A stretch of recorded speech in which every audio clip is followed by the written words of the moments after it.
because the region that I come from, which is Central America, the 5 smallest countries of all our region, Guatemala, El Salvador, Nicaragua, Honduras, and Costa Rica, right now, 2 of them, Nicaragua and El Salvador, are ruled by socialism of the 21st century. So how can I negotiate as a bloc when I have 2 countries that are not willing to open to free trade? And for these 3 ways to work, you need to understand something about Latin America. I had 2 slides, 2 pictures, if we could put them on, please. The first thing is Latin America has always been ruled by dictators. Then Fidel Castro comes in, and he is successful in making a Marxist guerrilla. In the moment that Castro comes in and he makes a Marxist guerrilla, all the countries in Latin America start copying and pasting that model.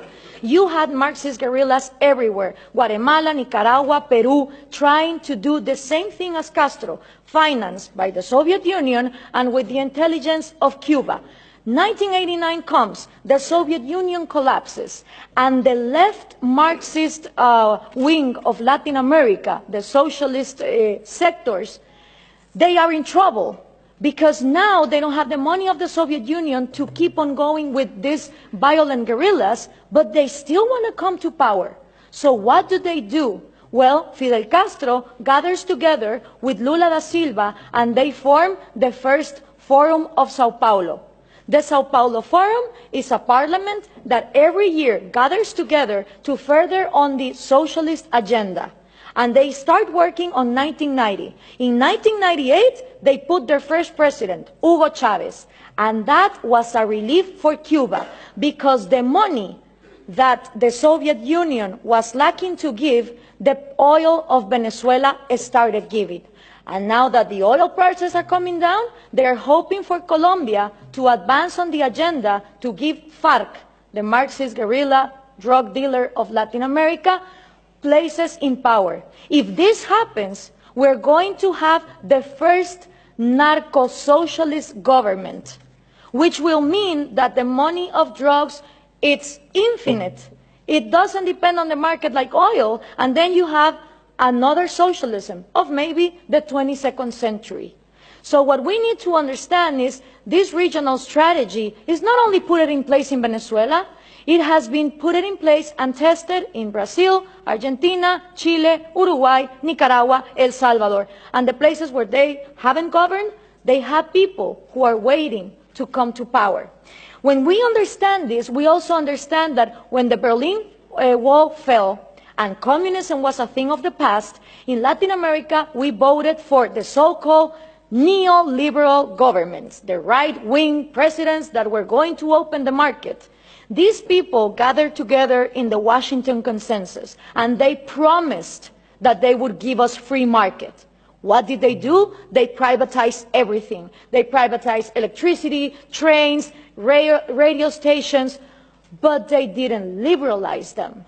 They gave them as oligopolies and monopolies to their peers, and this created crony capitalism.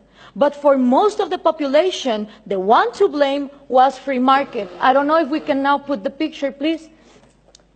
For the people, what is needed to be blamed is free market, when free market has never existed in Latin America. So it's always blaming the government, but expecting more government to come in and solve the problem, like this picture shows here. So what happened then? People started voting for socialism of the 21st century because they were going to, fix the mess that this crony capitalists did in the 90s. Venezuela was going to be the promised land. Caracas was going to be the New York City of Latin America. So what happened? All these people get in power, Chavez, Lula, Correa, Evo Morales, and instead of finishing with the privileges, the crony capitalism, the oligarchies, they become even worse. So why is this good news to us? Because people in Latin America don't know what to do. They tried with the right wing, and they think that too much of a free market failed, and then they tried for socialism of the 21st century, and it turns out that it didn't end poverty, it multiplied it. So right now, it's a great and excellent opportunity for people like us, for people who really defend liberties and freedom, not only economic liberties, but also individual liberties.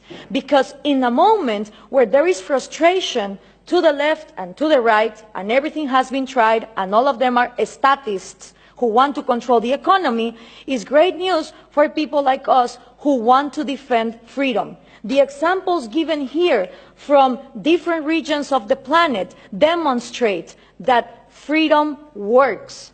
So what we need to input from Europe to Latin America is the right messages. Those messages include that Scandinavia is not socialist, that we need trade more than aid, and in order for institutions to follow up, it's not about material equality, it's about equality under the law and the rule of law. Thank you very much.